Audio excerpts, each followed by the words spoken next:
Well, you sure don't look much like a railroad anymore.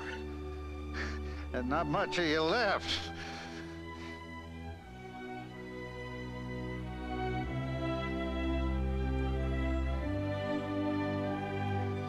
I guess we've all seen better days.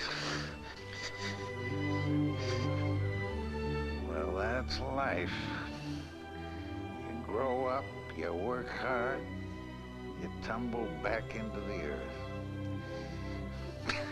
But by gosh, we had our day, didn't we? 6 boats, 6 canal boats. We pull up that steep incline every hour. Big boats. Put them on a flatbed, haul them up over the Allegheny Mountains, drop them in the water on the other side, send them on their way to Philadelphia, Pittsburgh, or whichever way they were going in the first place. You take a canal boat, you put it on the train, you take it over the mountains. It's unbelievable. You talk about overcoming what nature put in your way, well, look out. You can't block progress, especially when you got a whole country of people chomping at the bit, wanting to go west to send a boatload of supplies in that direction.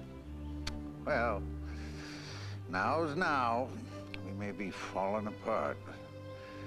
By gosh, for some 20 years, we had a time of it, didn't we? Should have wrote a book about it. The Allegheny Portage Railroad by Edgar West. Oh, how would I start it?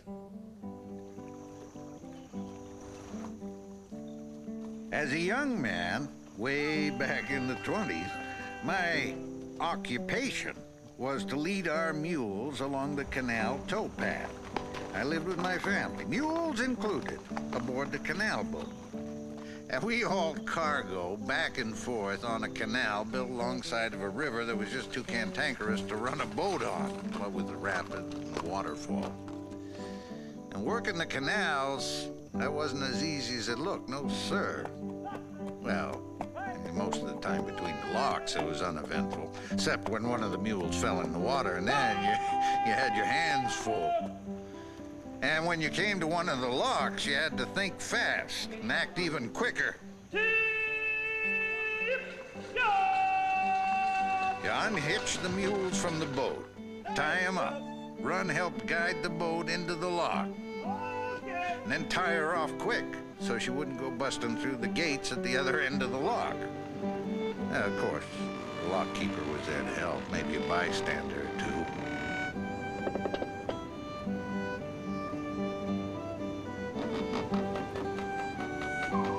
We'd open the water gates on the other side. Down and go the water level and the boat.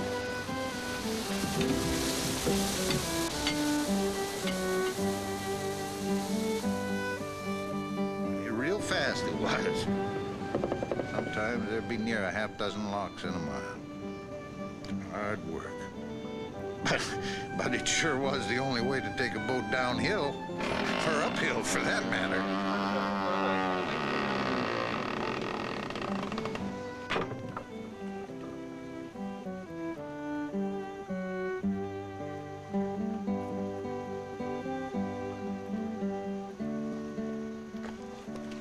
Oh, there was some fun to be had. Maybe the lockkeeper had a daughter to spark, or maybe you could listen to the local gossip. Did you hear what Pennsylvania's gonna do? What now? Gonna dig a canal all the way across the state. Don't Pennsylvania have enough canals? Not east to west, they don't. Like New York. It's gonna go from Columbia near Harrisburg straight through to Pittsburgh. Oh? What's it gonna do when it gets to the Allegheny Mountains? From what I heard, they're gonna figure that one out when they get dug that far. That's flat out crazy. Why do we need another canal anyway? Well, New York State's already got the Erie Canal running all the way west. And Maryland's fixing to dig a canal from Washington out west. Pretty soon. Well, pretty soon won't be anybody traveling across our state, that's what.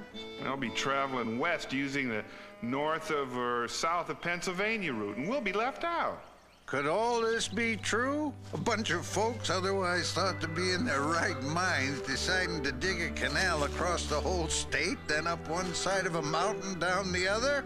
Oh, well, that might be interesting to watch. So I decided to go out on my own, maybe make something of myself. After all, I'm almost 17. And that spring of 1831, I left my parents. I walked on over to take a look at that mountain.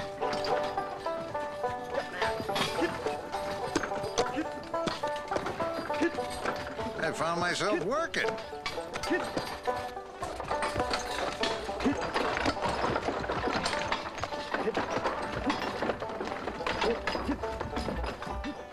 I had a job.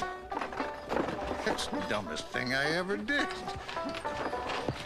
See, trying to cross those mountains in good weather was a trial, but in bad weather, anybody who could figure a better way to get people and wagons over these mountains deserved a prize.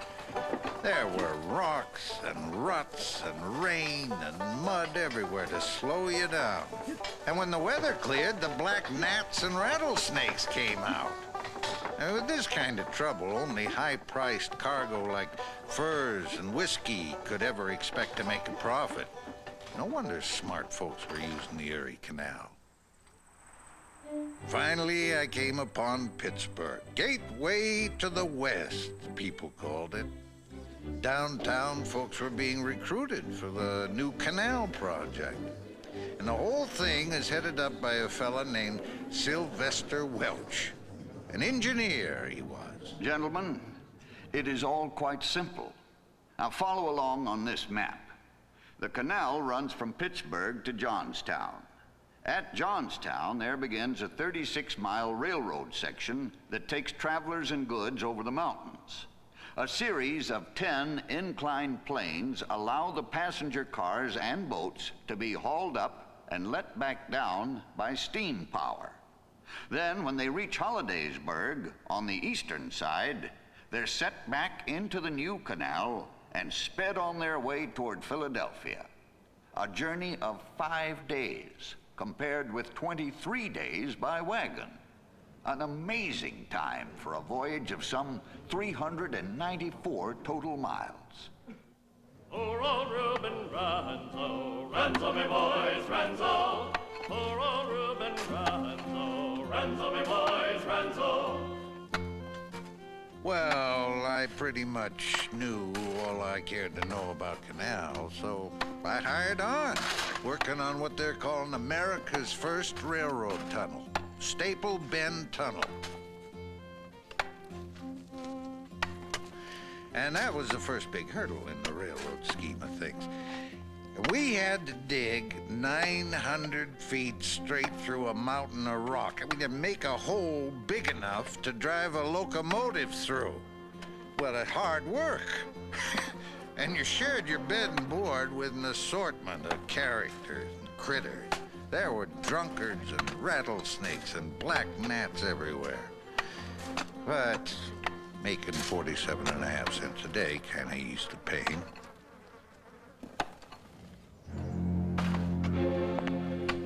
And it wasn't long before I was putting down stone sleepers, the foundation on top of which they set the ties and edge rails themselves.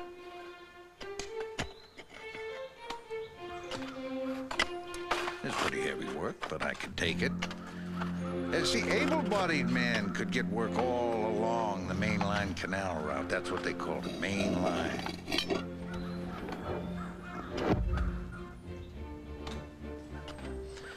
Well, somehow all the railroad tracks were spiked into the ground. Through the Staple Bend Tunnel, over the Conemaugh Viaduct, up one mountain, across the top, down the next valley, then back again. It was almost a year before we were going to open up. And people already, they're anticipating how this main line's going to be a big benefit for everybody. It took me 23 days to come from Philadelphia here to Pittsburgh. Now it'll take only 5 days to get back home. With this new main line, Philadelphia's ports will again prosper, quite possibly overtaking New York. Certainly Baltimore won't have a chance. I tell you, my friends, people moving west will come through our fine state of Pennsylvania, and that will be good for every man, woman, child, and town along the new main line canal. I just can't wait. The main line will surely bring us a better selection of hats and dresses, and perhaps a new preacher. Just after the spring thaw in March 1834, the Allegheny Portage Railroad opened for business. I bet it was for a month before there were handbills posted everywhere talking about the fast new service and low toll. Well, even the local newspapers came out ahead of time so they could inform their readers all about it. And by this time, I found me a real good job, permanent kind, sort of, working at the bottom of plane number 6. And I was there, and some reporter came over. He asked me what I did. So I told him just how I figured in this plan to get canal boats over the mountain. Excuse me, sir, may I have your name? Edgar West. You see, boat comes along to Johnstown, and we float her onto a railroad car. See, we're using these new sectional canal boats now. Well, sometimes. And they were invented by this fellow, John Doherty. And we pull it out of the water with a stationary steam engine. Then we pull it along the long, slow grade to the bottom of an incline, like this one here. And then we hitch them up to a continuous 3.5-inch hemp rope that moves on rollers between rails. Now that cable's being pulled by another steam engine at the top of the incline. Once we get the boat up top, we unhitch it. We pull it along the flat summit of the mountain to the next incline, next plane, where it goes up again. And again, until, of course, it starts going back down the other side of the mountain. And that's about, 36 miles. That should take from 6 to 10 hours. Thank you, Mr. West. Much obliged. Now, that's the way things were supposed to work. But you see, we had more than a mile of rope running in a circle, hauling cars up the incline on one side and letting other cars down on the other track to balance a load. But even 3.5 inches of the finest Russian hemp could only take so much wear and tear it did, ever so often. Boy, the minute you felt the jolt of that rope breaking, you knew death was rolling toward you. You got out of the way. You hoped everybody else did too.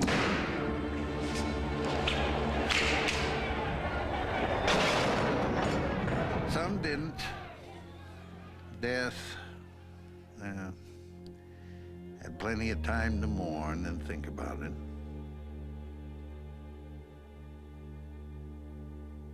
Of course, fear turned business slow for the next week or so. People are amazing, you know? They learn, they adjust, they move forward. And you know what was interesting always? To hear people in mid-journey talk to each other, find out what they was each in for on the second half of their trips. Good afternoon, sir. I trust you've had a pleasant trip so far. Well, the boat is terribly cramped. I mean, a 14-inch plank attached to a wall for a bed. One really can't turn over.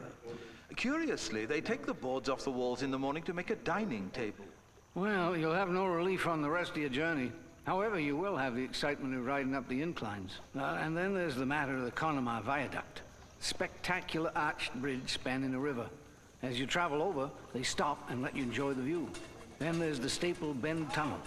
900 feet of total darkness. Finally, you go down one last incline, slip back in the water, and the canal takes you right into the center of Pittsburgh. Oh, that's most interesting. Thank you for the information. I've enjoyed speaking with you. I didn't get your name. Oh, Dickens. Charles Dickens. Good day. Whether you're on a pleasure trip or on business or shipping merchandise, everyone recognized the boldness of what we'd done. Outsmarting nature. No doubt about it. And then a fella named Roebling comes along and invents an iron braided cable to replace the hemp rope, that thick rope that hauled the boats up the inclines. And it wouldn't break. Well, mostly not. And, you know, one of the things I loved I loved seeing what was being carried on the main line. Mostly, going west was groceries, dry goods, manufactured items, and the like. And coming back east, you find coal, timber, and iron ore, plus flour, bacon, tobacco, whiskey, feathers, wool, cheese. The farmers out west were going from barely making a living to growing real profitable crops. So many raw materials were pouring into the east that prices started to go way down, low enough so everybody could afford a pretty decent life. Even me. Even me. There was no stopping progress. Steam locomotive came along and put the mules out of work. All along the main line, small towns started to spring up where there wasn't even a wide spot in the road before. I heard somebody say Johnstown is growing in population about twice as fast as the rest of Pennsylvania. Pittsburgh's gonna be as big as any eastern city. Ohio is getting populated too. But no matter how fast we operated with all the improvements, there was folks who wanted to do away with the Portage Railroad. The steam locomotives were getting bigger and stronger. So these folks said that a long, easy graded track could be built around the portage and trains could pull the load straight on through. Well, much as I like my job, I had to agree, secretly. By 1854, the Pennsylvania Railroad had put track up around what came to be called Horseshoe Curve and blasted through the Allegheny Mountain summit with the Gallitzin Tunnel. And that spelled the end for the Portage Railroad. By 1857, we were just a memory. It's funny. First we replaced the old-fashioned wagons, then we get replaced by bigger, stronger locomotives. Seems there's always a better way to cross a mountain. Well, for a long time, we were the better way. We could compete with any canal or transportation in this country, moving raw materials east, manufactured goods, pioneers with their newfangled ideas out west. We were some kind of solution to some kind of problem, we were. Back then, this country never had very far to look for an original idea. Well, I don't suppose that's ever really changed. No, probably never will. No, I don't suppose there's any problem us folks can't solve. Even if it's as big as a mountain.